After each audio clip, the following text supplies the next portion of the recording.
Bueno, estamos de vuelta. Gracias a todos y todas por acompañarnos en este segundo panel. Se puso picante al final, ¿no? Se puso lindo, así que les quedó alta la vara. Voy a presentar a este panel que la verdad que es un lujo y es un panel un poco particular. Un poco particular. Voy a empezar por la dama del grupo, Analía Amandi, una colega del CONICET y de la UNICEN, la Universidad Nacional del Centro de la Provincia de Buenos Aires, ese es su nombre formal, que fue a la primer persona en el país a la que yo escuché en una conferencia hablar de agentes. En aquel momento leíamos en las publicaciones a gente y yo dije, me sorprendió mucho cuando fui a la conferencia de Analía porque dije, pará, o sea, este tema está como, digamos, en la cresta de la ola y en la Argentina, mira qué país, tenemos expertos y expertas en nuestro propio país. La verdad que esa fue como... tengo ese recuerdo muy nítido de esas charlas de Analía, que no vamos a decir hace cuántos años fue. Digamos que fueron hace 2 años. Muy reciente fue, una experiencia. Bueno, tenemos un panel con mucha experiencia. En segundo lugar, no sé cómo sucedió, pero en vez de ingeniero de software tenemos un mago. Hay una infiltración por alguna cosa medio rara. Además, es el CEO de una empresa de software con mucha trayectoria. Cómo se combinan ambas cosas es un misterio para todos. En la CESI hacen coloquios para tratar de entenderlo. Creo que todavía no hay un consenso, pero bueno, por ahí algo nos puede contar del tema. Y siguiendo con las excentricidades y los colados, tenemos un filósofo en la sala, pero que también hace muchos años se dedica a hacer software, tiene su empresa, en este momento está colaborando con la Secretaría de Educación de Nación en temas de IA, también nos va a contar.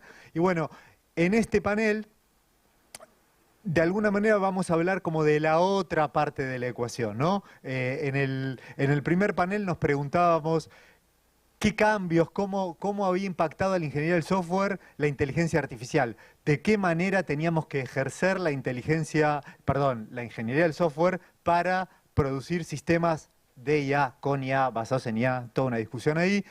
En este segundo panel nos vamos a preguntar al revés, la inteligencia artificial como un elemento más a la hora de construir software, desarrollar software. Bueno, ¿qué impactos tiene ahí? Y como para empezar con las preguntas y para medio como una pregunta disparadora, lo que yo propondría es charlar un poco de qué roles, o sea, cambian los roles, ¿no? Antes uno podía pensar, teníamos un equipo de desarrollo donde había una persona con más experiencia que conducía a un grupo de lo que diríamos los juniors, los trainees, no importa, ¿no? Hoy en día tenemos un ingeniero o ingeniera y 3 o 4 LLMs. ¿Es tan así? ¿No es así? ¿Está bien? Esa sería como para ir empezando. Analía, ¿querés empezar vos? Hola. Bueno, ya me presentó. Bueno, ya llevo bastante tiempo trabajando en IA, aunque los 30 años fue el inicio del doctorado y antes tuve unos otros años trabajando en ingeniería de software. Por lo cual yo planteé desde mi tesis doctoral en la línea de producción. Y las tesis de doctorados que dirigí, de las 13 que dirigí, siempre fueron en temas diferentes para ir explorando diferentes técnicas, para ir construyendo componentes inteligentes. Por lo cual, no todo es machine learning dentro de IA. No es la única técnica que podemos utilizar, no todos son grandes datos, también podemos aprender de pocos datos, lo vemos en el propio celular. Hay muchas cosas para combinar, muchas técnicas para combinar, pero la mayoría de los casos siempre trabajamos en la incertidumbre, en el hecho de que vamos a tener cosas probabilísticas. Diré un ejemplo de, por ejemplo, reconocer a una persona, pero eso es con un grado de probabilidad. Eso, el ejemplo que le doy a los chicos siempre es: hoy dicen que va a llover, ¿sí? Y no llueve, se equivocaron, ¿sí? Entonces los hago entrar al servicio meteorológico y le digo, ¿con qué grado de probabilidad dijeron que iba a llover? Entonces, no es que me dijeron va a llover, me dijeron que hay una alta probabilidad de lluvia o una baja probabilidad de lluvia. Lo mismo en el reconocimiento de una persona, en el reconocimiento de un perrito en una imagen, en un sistema que me diga tenés cáncer, ¿sí?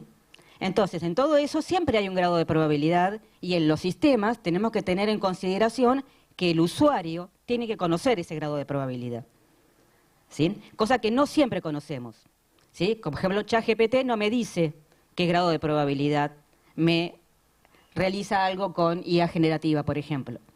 Por ejemplo, mi hija en el curso de econometría tuvo que entregar un trabajo y le pidieron en un formato de la bibliografía. Entonces, le pidió a ChatGPT que le cambiara el formato y lo entregó. Después se dio cuenta que tenía unos autores que no eran los autores, porque como no estaban en la anterior, en la conversión le habían inventado los autores, ¿sí?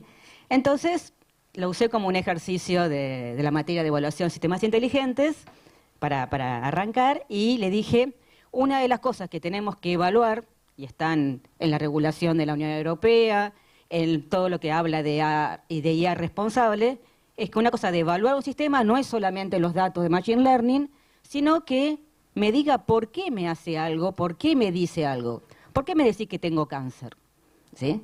¿Cuál es la explicación? Cuando la IA generativa cambió, me cambió y me inventó cosas, y cuando yo lo probé, me inventó, una alumna la probó, le inventó el título. Entonces le preguntó por qué. Y su explicación no fue muy válida, pero dio una explicación, ¿sí? Entonces es importante que dé una explicación y que evaluemos qué tan válida es esa explicación. Y lo que tampoco entendí es porque en la conversión algunos datos no los inventó, puso que faltaban y otros los inventó. Entonces, en el uso de la IA, porque también hablaba de la burbuja, la gente sabe que va a recibir algo que no es 100% cierto. Uno con el software está acostumbrado que si yo estoy en el sistema de alumnos y pido mis materias aprobadas, me va a dar mis materias aprobadas, no con un cierto grado de certeza, ¿sí? Entonces, eso es lo que la gente está acostumbrada de un sistema de software. ¿Cómo hace ahora para que se acostumbre a que va a haber un grado de probabilidad? Por eso en el 2018 Estados Unidos y China encabezaron el cambio de la educación para incorporar todo ese tipo de información desde la escuela primaria, ¿sí? Cosa que, bueno, eso estamos un poco atrasados acá, pero es algo necesario que la población sepa lo que puede esperar, ¿sí? No sé si me has preguntado algo en particular, pero ya hice un poco para arrancar, así que le pasamos a Gustavo, pero es para... Bueno, aprovecho ahí, me voy a enganchar bastante de las cosas que dijiste. En realidad, voy a contar como mago primero. Porque digo, siempre cuando hablamos de inteligencia artificial, le pedimos mucho a la palabra inteligencia y nos olvidamos la parte de artificio, de que es un artificio, de que es un truco, un engaño, una apariencia, por lo menos por ahora. La mayoría de los futurólogos vaticinan, inclusive los más adversos, están teniendo posiciones muy encontradas de que, bueno, puede llegar a ser otro tipo de nivel de inteligencia que emerja en tiempos muy cortos, menos de 5 años, antes del 2030. Pero lo que hoy tenemos, y todas las herramientas que usamos, se trata de un artificio. Es algo que, como decía Arthur Clarke, cualquier tecnología lo suficientemente innovadora es indistinguible de la magia. A nosotros nos parece magia, pero es un truco. Un truco útil, que, como también decía recién Analía, muchas veces no podemos explicar el cómo produjo el resultado. El punto de... Yo antes escuchaba, está bueno para el filósofo, el tema de el falso positivo, pero digo, bueno, es un problema, creo que es filosófico justamente. Si vos tenés un juez que a lo mejor puede explicar perfectamente sus fallos en el 98% de los casos, y habrá, o un 99,8, si lo ponemos muy bien, me lo explica perfectamente, pero le erra 2 por 1000. Y por otro lado tenés una máquina, una caja completamente negra, oscura, pero que acierta en sus fallos de justicia en el 99,99999. Entonces, y ojo, a lo mejor es un fallo que se trata de vida o muerte, pero no lo puede explicar. ¿Cuál debería, y es una pregunta abierta para mí, cuál debería ser nuestra elección de máquina? Porque a la máquina le pedimos perfección. Le pedimos algo que no le pedimos a las personas. Digo, el reconocimiento facial es espantoso para algunas cosas y para otras es muy útil. Y la tasa de error, yo me pregunto si es cuánto mejor o peor es a la de un oficial con todos sus sesgos, a la de ver a alguien y pegarle por si acaso va a robar algo. Quizás inclusive las máquinas tienen una virtud para mí, para nosotros, que son más fáciles de quitarle los sesgos. Una vez que lo detectás, le decís esto no se hace, caca, y la máquina deja de hacerlo. A los humanos nos cuesta mucho más ese cambio. De vuelta, no resuelve el problema filosófico. Pero nosotros creo que sí, esto me permite abordar lo otro que vos decías recién, Analía, que es una cuestión de estructura de pensamiento, de intentar racionalizar todo, y todo lo que nosotros concebimos y entendemos del mundo son construcciones nuestras, de entender el mundo con funciones, o como programas, o como certidumbres, o como espacios continuos, o como espacios discontinuos, cuantificados. Son construcciones nuestras para tratar de entender, por nuestra naturaleza de hombres, el mundo que nos rodea. Dentro de ese anhelo tan humano está el tema de el terror a la incertidumbre. Y ese es un cambio, yo creo que es mucho más importante poder abordar desde la etapa más temprana de la enseñanza el pensamiento, ni siquiera probabilístico, estadístico, de entender qué quiere decir el pronóstico, pero de una etapa muy temprana. La estadística tiene una desgracia enorme, que es que parece que tiene una álgebra muy simple y una matemática muy simple, entonces se le emparenta, pero en realidad hay una raíz mucho más profunda, previo al surgimiento de la estadística, que tiene que ver con la ciencia de las conjeturas, ¿no? Con cómo conjeturar.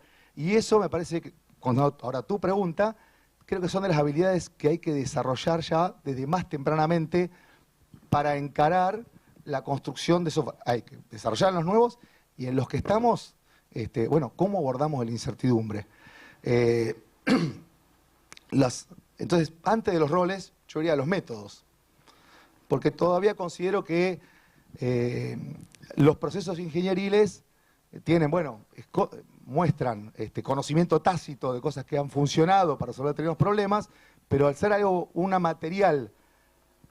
materia con la cual nosotros construimos nuestro oficio, es algo tan blando y tan cambiante que probablemente los métodos que funcionaron no sirvan para los nuevos materiales que tenemos. Entonces requiere naturalmente un pensamiento, una forma de gestión iterativa, evolutiva, muy adaptativa, emergente, y en la cual gestionemos la incertidumbre, todo tipo de incertidumbres, desde el resultado que va a dar un componente, la decisión que puede tener una máquina, etc.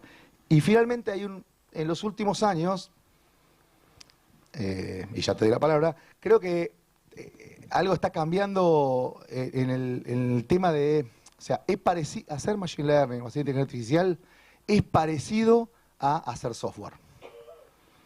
Se habla del software 2.0. Yo creo que no es creo que no es lo mismo. A ver, y voy a tratar de meter el dedo en la llaga ahí. Una cosa es usarlo y otra cosa es hacerlo. Yo me acuerdo en los 90, cuando venía la ola de los objetos, había una inmundicia de productos, un 99% de productos que eran con objetos, más objetos, objetosos, lo que se le ocurre del objeto porque vendía. Objetos y código, más o menos objetos, estructurado pero casi objetoso, etc. De todos los sabores que uno se le pueda ocurrir, en todas las cosas que uno podría comercializar la humanidad alrededor de algo de ingeniería de software. Y estaban los orientados a objetos y los fanáticos decían, bueno, pero es un poco distinto. Bueno, algo pasa así con la inteligencia artificial, de la cual el machine learning es una parte, de la cual los LLM son un pedacito, y que probablemente en la velocidad que tienen sean superados el año que viene, reemplazados por otro tipo de tecnologías de inteligencia artificial que van por otros caminos, por suerte. Y aparte en la remezcla que se produce naturalmente entre cosas viejas que a lo mejor se descartaron por otras condiciones que no funcionaban, como estuvieron hundidas las redes neuronales mucho tiempo. Entonces digo, creo que hay una diferencia de cómo hacerlo. Hoy parece que fuera software, pero hay una cosa que es usar IA para construir software tradicional y otra cosa que es hacer IA. Para mí son dos cosas parecidas pero distintas. Ahora, dentro de usar IA, que creo que va a ser lo que vamos a hablar un poco acá, hay un montón enorme de oportunidades de uso y de aplicación de cómo podemos usar la IA para mejorar todas las disciplinas de la construcción de software. Hace unos cuantos años atrás, Andreu Karpathy hizo un paper interesante, un artículo que es de Software 2.0, en el cual él planteaba la construcción del software de una forma completamente distinta de la que veníamos usando, que tiene que ver con los datos y cómo dejar, y agentes, y cómo dejar que emerja de alguna manera el código a partir de esas interacciones. Hay cosas que están ya, que eran de laboratorio, que ya son casi mainstream, que uno las puede consumir hoy a costo muy bajo para construir software y servicios y sistemas complejos usando esas técnicas. Pero no hay que perder de vista lo de la incertidumbre. Y eso el que lo puede evaluar hoy son los seniors. Es una herramienta casi peligrosa para los juniors. Lo dejo y después nos metemos. Gracias, Gus. Buenos días a todos. Entre los tres oradores que me han precedido con tus preguntas, Analía y Gustavo, creo que no sé si con un Minimax o con un Alphabeta Pruning podemos recorrer el árbol que han armado de distintos temas. Yo me veo en la obligación, en primer lugar, de preguntar si hay un médico en la sala. Levante la mano, por favor. Bueno, excelente, me viene bárbaro, voy a hablar de los médicos entonces.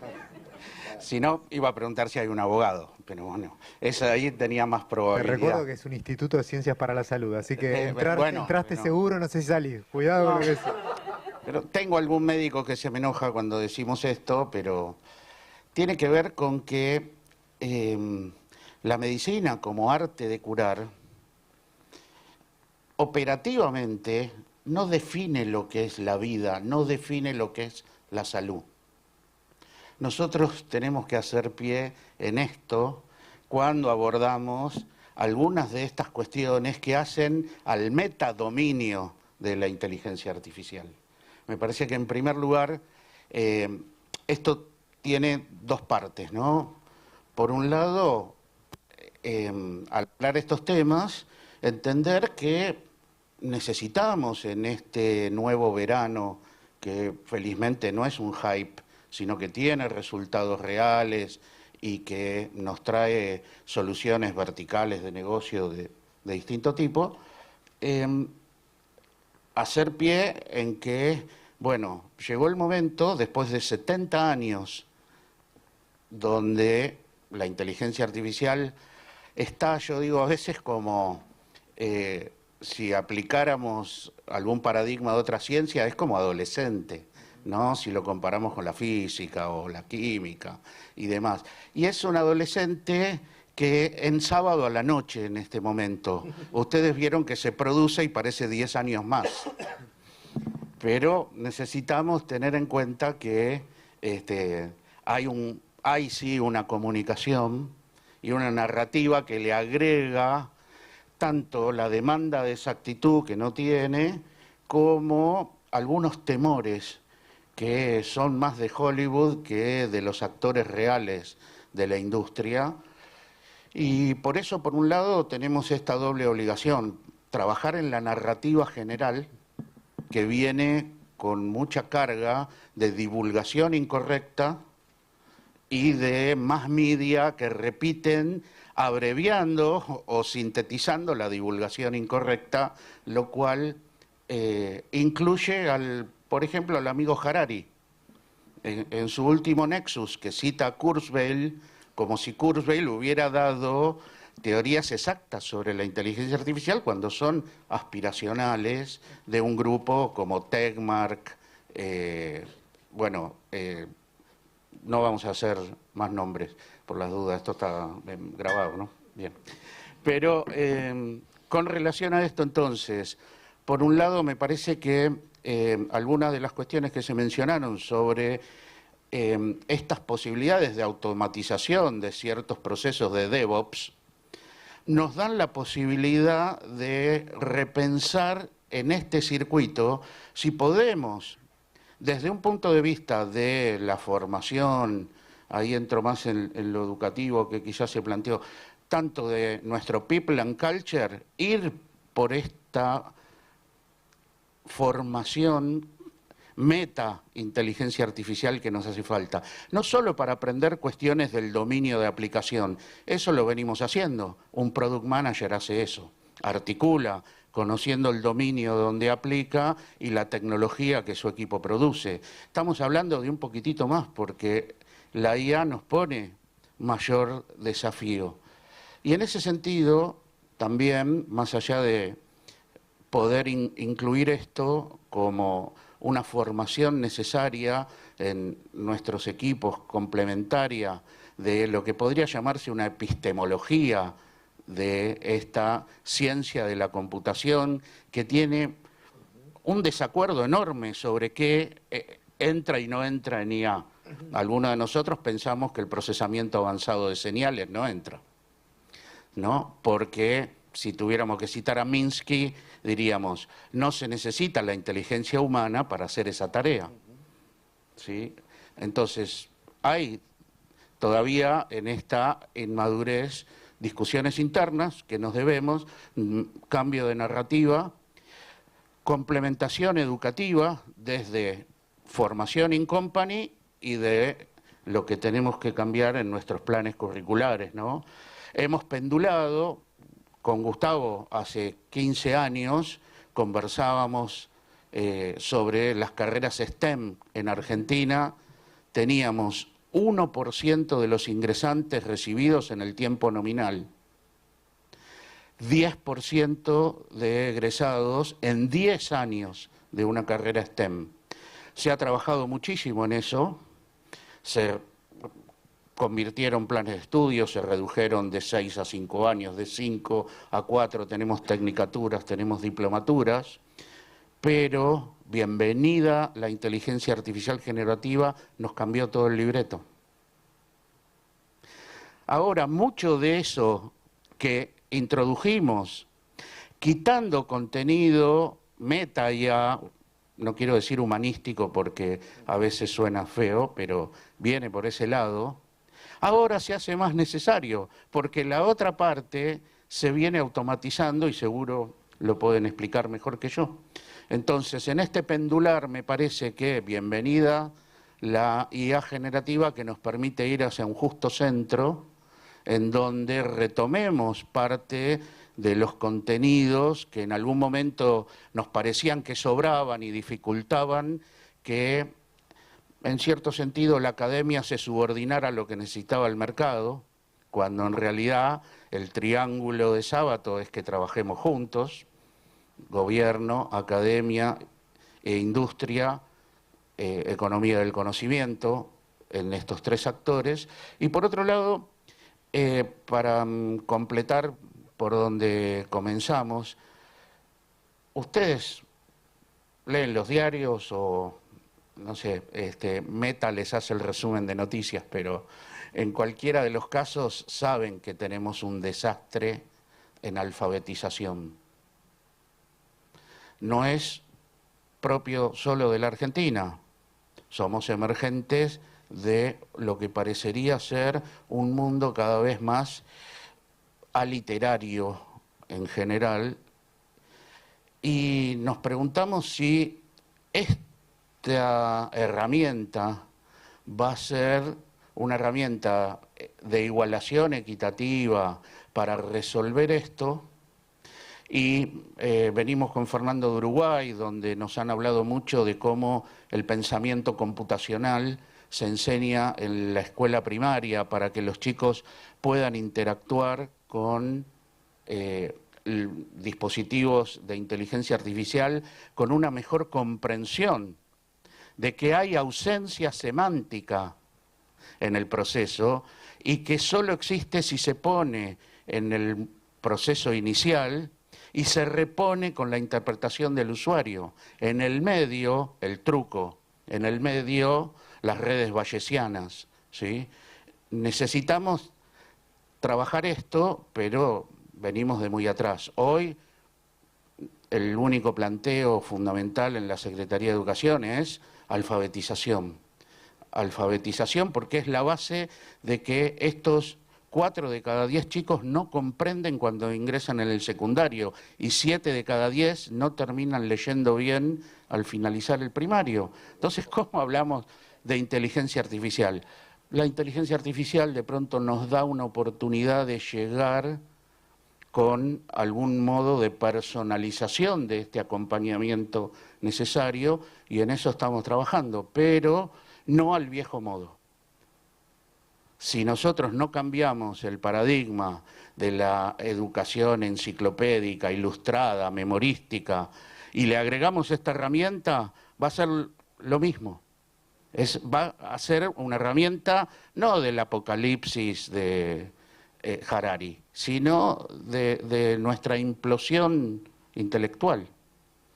Necesitamos realmente trabajar en esto con un pensamiento de sociedad educadora, donde la inteligencia artificial nos da la posibilidad de que no sea solo el actor gobierno o el actor institución los que participan del pensamiento computacional de los más chicos.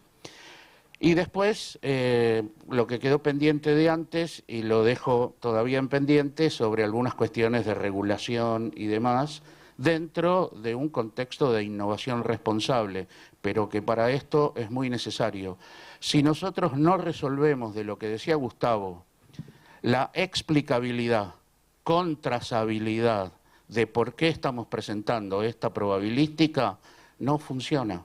Necesitamos poner en la ingeniería constructiva del producto de inteligencia artificial el mismo esfuerzo que en la consecución de resultados. No sirve estar en el 2016 y asombrarse por el movimiento 37 en el segundo juego de AlphaGo contra Lee Sedol. ¡Wow! ¿Creatividad pensó? No, es un modelo matemático y las matrices, así como fueron para adelante, tienen que poder ir para atrás. Bueno, ¿Puedo responderle un poquito?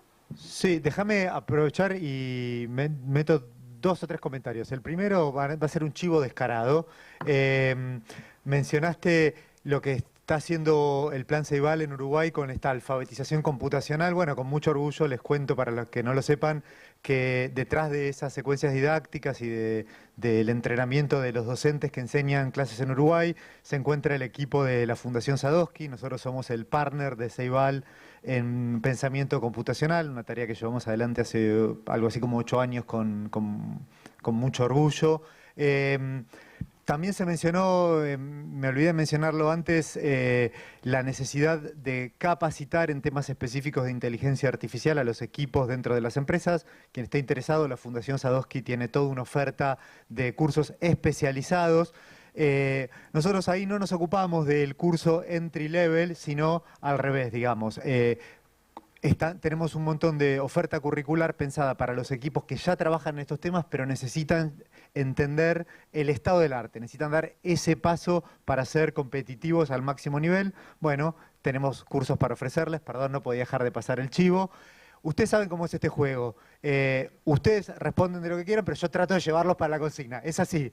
Entonces, en este rol que me toca... El Probenshiner. Exactamente. 10%. Claro. Yo voy a alucinar. En este rol que me toca, yo les tiro la otra pregunta para que la vayan combinando con la conversación que se está construyendo, que salió un poco en el brainstorming previo y, como ustedes saben, cada vez más, pues lo digo como una afirmación, pero también es una pregunta, tenemos software, LLMs, copilotos que generan código, ¿no? Y una pregunta que muchos nos estamos haciendo es, bueno, ese código que se genera automáticamente, la segunda mano, digamos, o sea, se genera ese código, ¿quién lo tiene que ver? ¿Pasa directamente, es una tarea del equipo de QA, es una tarea de un desarrollador junior, es una tarea de un desarrollador senior? ¿Cómo se arma ese pipeline donde ya no somos solamente personas los que desarrollamos software? ¿Analía? Bueno, primero quería responderle acá a Gustavo el primero, tenemos dos Gustavos. La explicabilidad es un tema relevante y es parte de la evaluación de cualquier sistema inteligente, ¿sí? Está ya documentado y todo lo que se habla del proceso de desarrollo mismo es uno de los patrones de diseño que ya existentes para este tipo de cosas, ¿sí? De los que ya fueron publicados para inteligencia artificial, donde es importantísimo porque estamos tratando de replicar la inteligencia humana mínimamente con IA.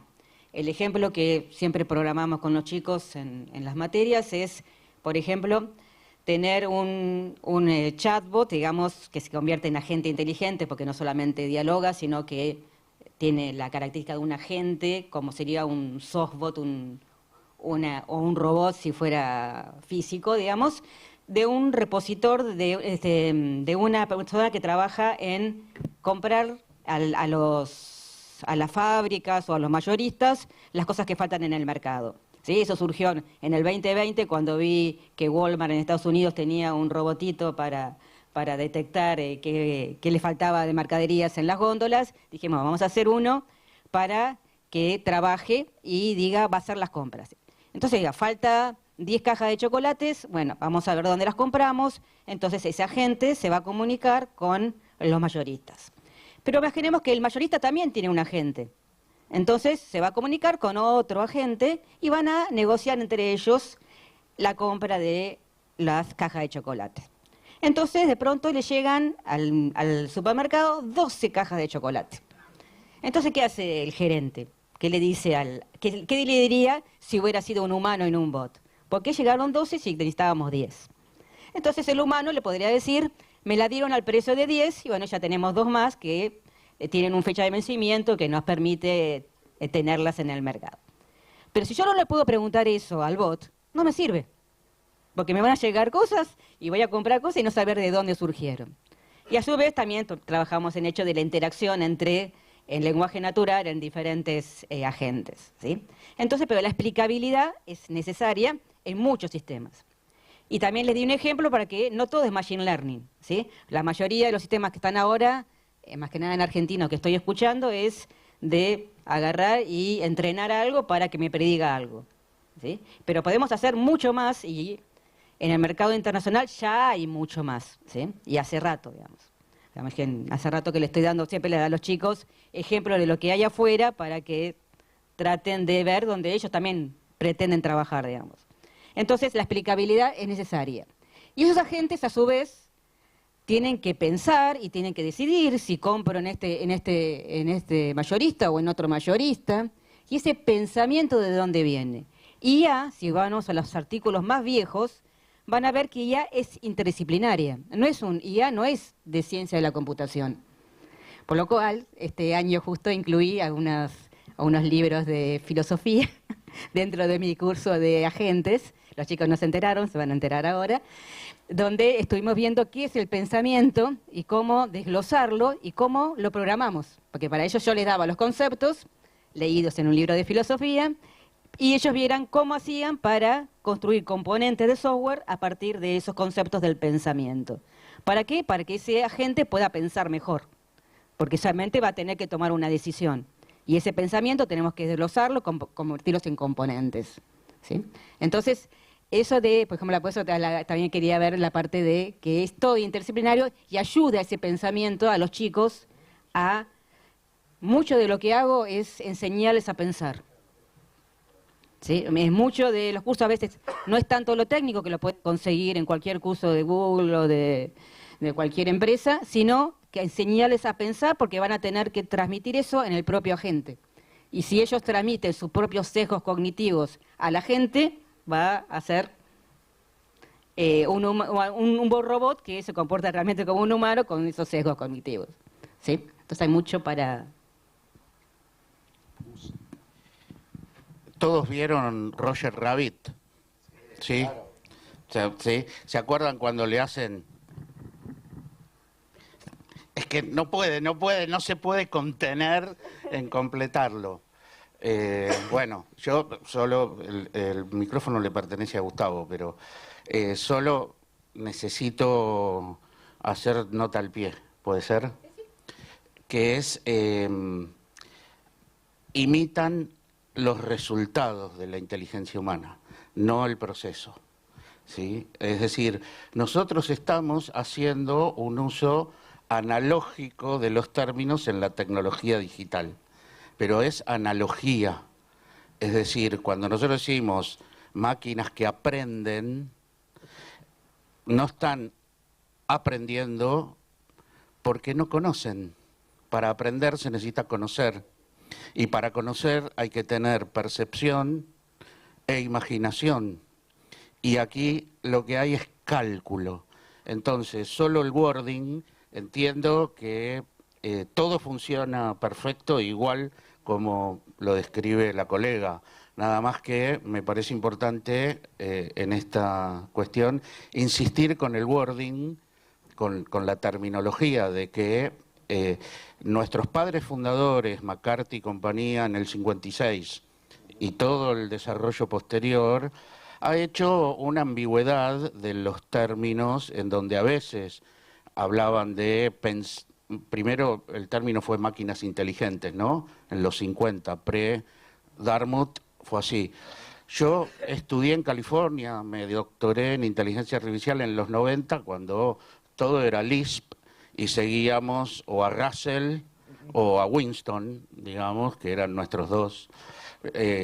Yo estudié con Mario Gerla, pero sinceramente me parece que este es un buen momento para hacer esas notas al pie de que nosotros nos hemos apropiado de un vocabulario que en su contexto original, que es el humano, indica ciertos tipos de operaciones y que en el contexto del artefacto indica, aún con mejores resultados, otro tipo de operaciones, nada más.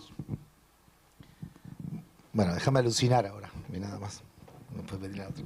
Así creo que voy a tener una digresión con ambos, respecto de la explicabilidad. Creo que es necesaria, es muy necesaria. No sé si es imprescindible, y lo voy a decir ahora desde el punto de vista utilitario.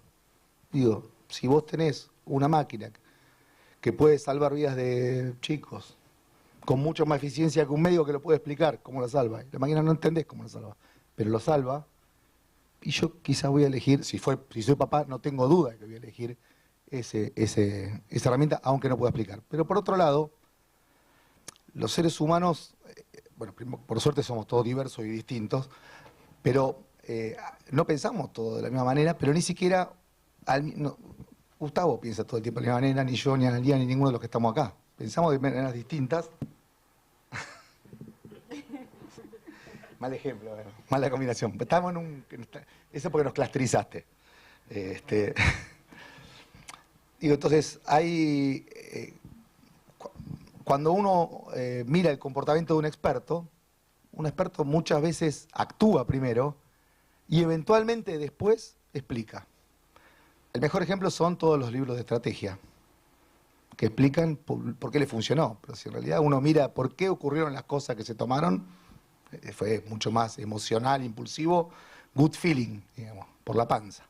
Pero el experto es muy bueno haciendo good feeling en algo, porque es muy eficaz aparte y muy eficiente, porque es muy rápido para reaccionar frente a una acción que tiene que hacer, la hace y eventualmente después explica cómo la hace si alguien se la pregunta. Hay otros casos que tomamos como agentes, armamos un plan, pensamos y podemos explicar, no, voy a hacer esto de esta manera porque es la mejor práctica, el proceso, la forma de hacerlo.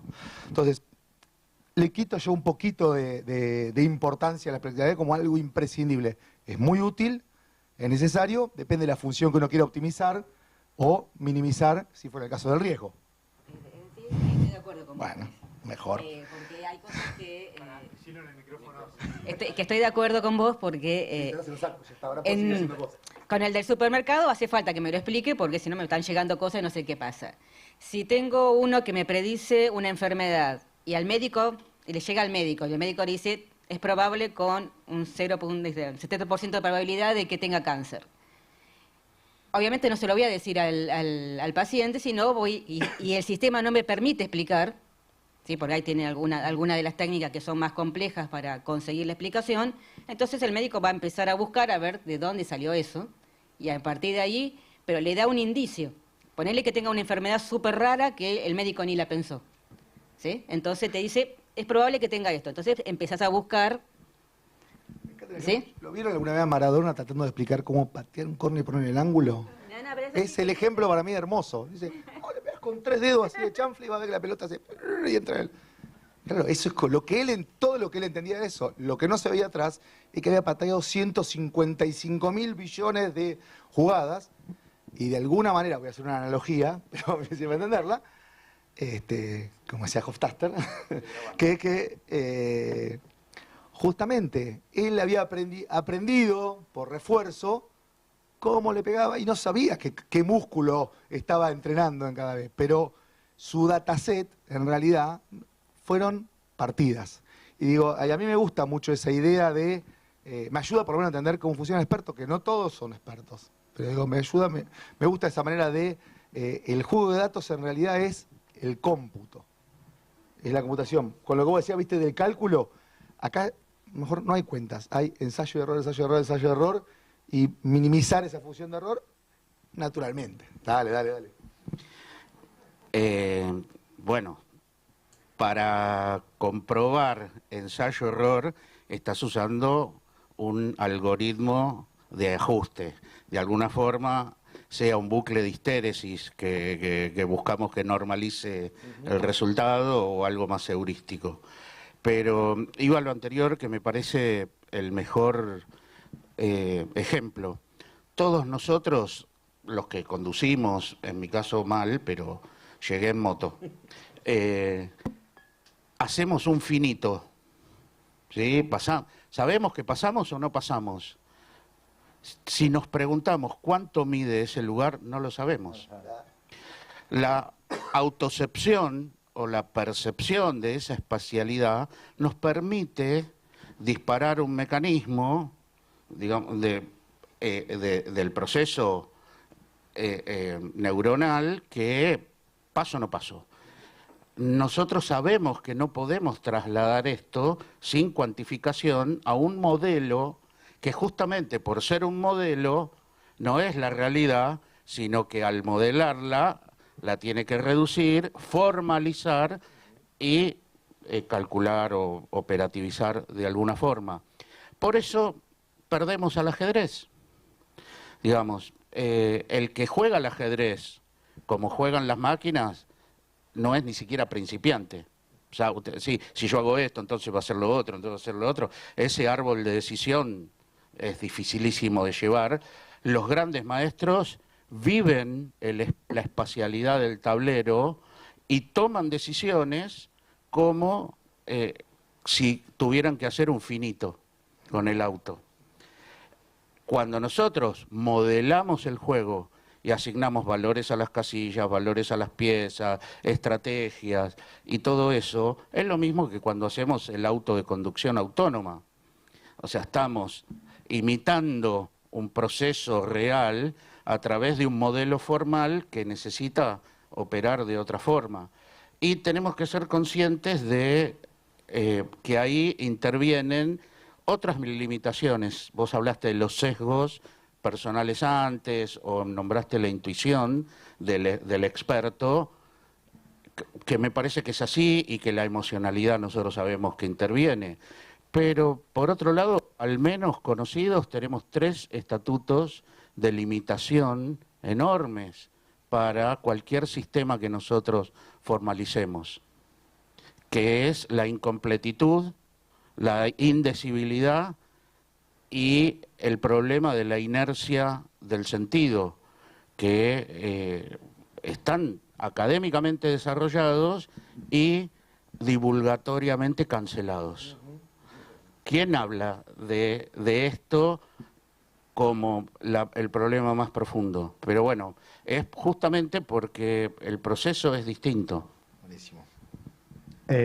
Vamos a ir empezando a tomar preguntas del público, tanto los presentes como quienes estén en YouTube. No sé si alguien tiene alguna pregunta. Yo, mientras tanto, les quiero decir que nunca estuve tan contento porque no me dieran bola en una charla. Me siento a la vez frustrado y muy feliz. Así que pregunten de lo que quieran, pídanle que predigan el resultado del partido el domingo, cualquier cosa. Si no, yo tengo una pregunta, como para ya meternos en el tema un poco que nos propusieron. Justo le estaba dando a mis alumnos los distintos códigos de ética que regulan la profesión, ¿no? Y hay un código de ética conjunto de la ACM y de la IEEE con respecto al desarrollo del software, que bueno, tiene varias premisas muy interesantes, pero una de ellas lo que dice es, mirá, cuando uno desarrolla un sistema, no hay que pensar en que hay solo dos partes, digamos, un cliente y una empresa, sino hay eventualmente un usuario.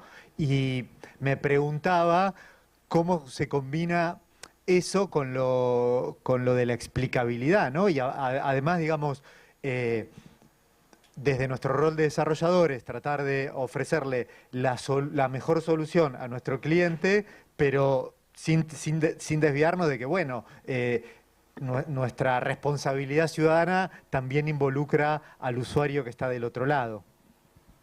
Volvés a ponerle mucho peso a la certidumbre. Yo le voy a contar hace, creo que 30, 40 años, 30, que vendo proyectos de software que empieza a tener acotado. Entonces, todo ese tiempo me tocó, al principio no, los primeros 3 años me habrán matado a piñas, hasta que haber tenido 20, 21 años. Pero explicarle que no había certidumbre en lo que íbamos a hacer, ni en cuánto iba a costar, que el cielo era el límite, que por lo menos le iba a costar que tanto. Yo veo a algunos que trabajan conmigo que en el 2010 me acuerdo que dijimos, no vamos a vender más cosas cerradas. Y yo, no voy a comprar nadie más, vamos a explicarle a la gente cómo es. Digo eso porque es la primera incertidumbre que uno maneja. El cuánto va a costar, el famoso triángulo, o todas las variaciones que hicieron después, Estrella de David, de cómo hacer la ingeniería de software, pongámosle ahí que queramos, pero nosotros manejamos incertidumbre, es una habilidad, creo que imprescindible, un skill imprescindible dentro de nuestra industria. Y creo que con la inteligencia artificial, cuando la queremos incorporar ahora en nuestra paleta de colores para pintar ese cuadro, es la primera obligación ética, es decirle eso al que está del otro lado. Como diría Toussaint, puede fallar. Después hablabas de, mira, yo creo que ya hace tiempo, es el manejo de stakeholders, no es solamente las personas. Y ahí sí hay una cosa que nos puede, como todo es una espada de dos filos, nos puede ayudar mucho para entender lo que está diciendo o queriendo expresar el usuario, agilizar muchísimo ese proceso. Hoy es prácticamente gratis terminar una reunión y tener qué dijo cada uno, saber las acciones, las cosas, poderlo validar con el otro. Y yo creo que una de las cosas, a mí personalmente, más me alucina de estas herramientas es el transformar la forma en que interactuamos con las máquinas, en general, de una forma imperativa, como hemos trabajado hasta ahora pidiéndole algo a la máquina, apretando un botón o a través de un formulario o algo, a una forma que sea más una conversación, en donde la conversación es ambigua, incompleta, inconsistente,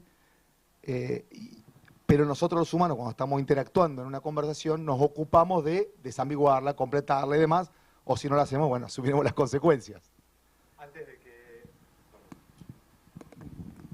Antes de que intervengan el otro, Gustavo y Analía, que ya estamos terminando con el tiempo, tomo 2 preguntas de YouTube. Una dice, ¿eliminar los sesgos es posible? Y luego comenta que en realidad, bueno, quien controla si hay sesgos o no, tal vez también tenga sesgos. Y la otra pregunta, gracias, Ellen. Mirá el generador de imágenes de Google. ¿Cómo?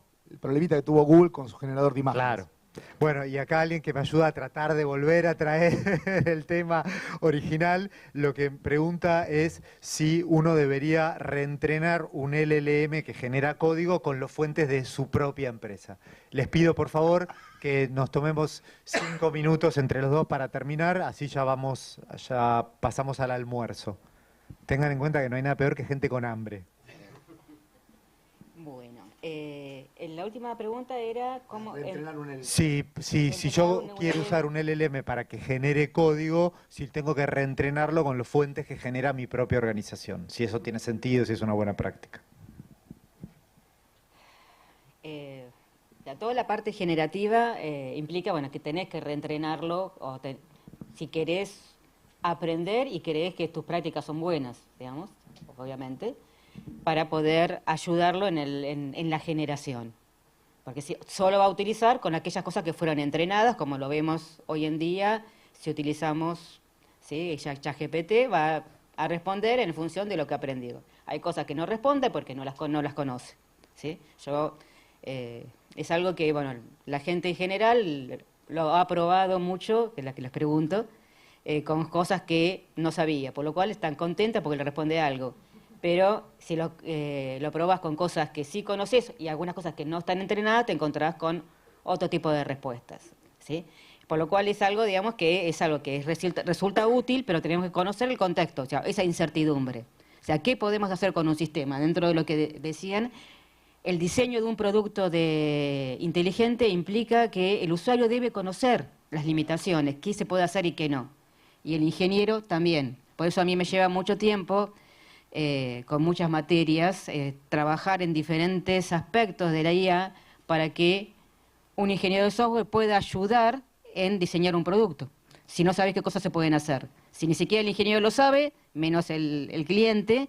Entonces, en las experiencias que hemos hecho dentro de la materia de diseño de sistemas inteligentes, es el hecho de cómo haces para construir ese producto si ni el cliente ni, en este caso, los que están aprendiendo, los ingenieros de sistemas, están sabiendo todo.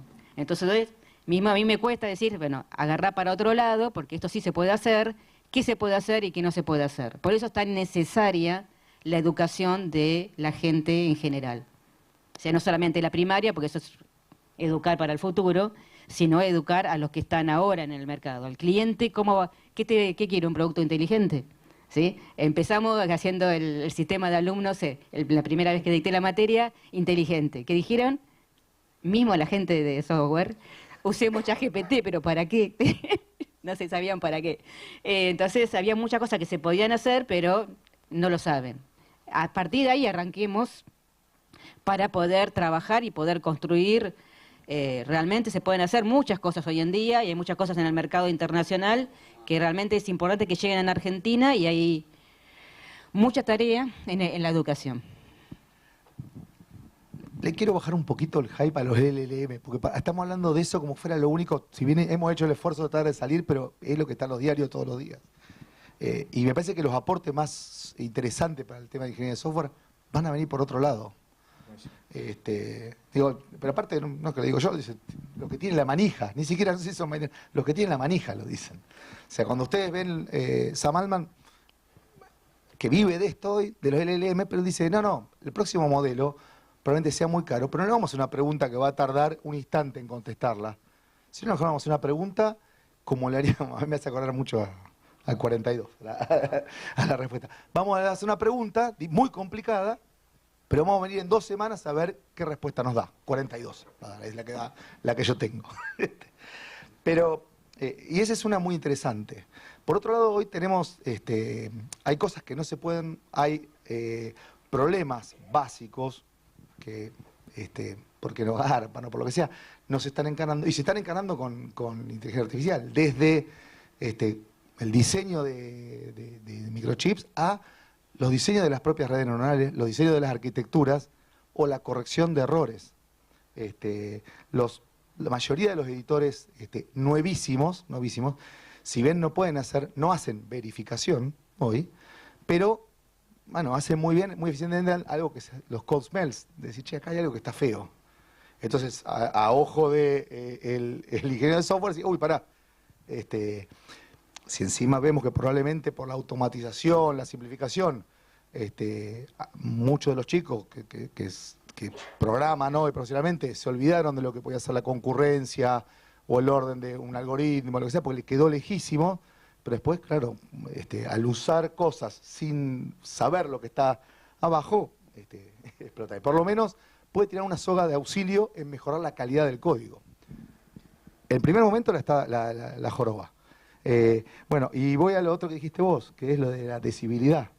Va a haber problemas que no son, ya sabemos que no van a ser resolubles, o que solo queda recorrer todo el espacio de soluciones. Pero estas máquinas son, si bien no son determinísticas, hay modelos que son extremadamente eficientes para buscar sobre espacios infinitos un camino, no sabemos cómo, porque la verdad es esa, pero que es más eficiente que el que nosotros elegiríamos para encontrar, bueno, cómo pliego una proteína, cómo mejoro el sort o cómo demuestro un teorema.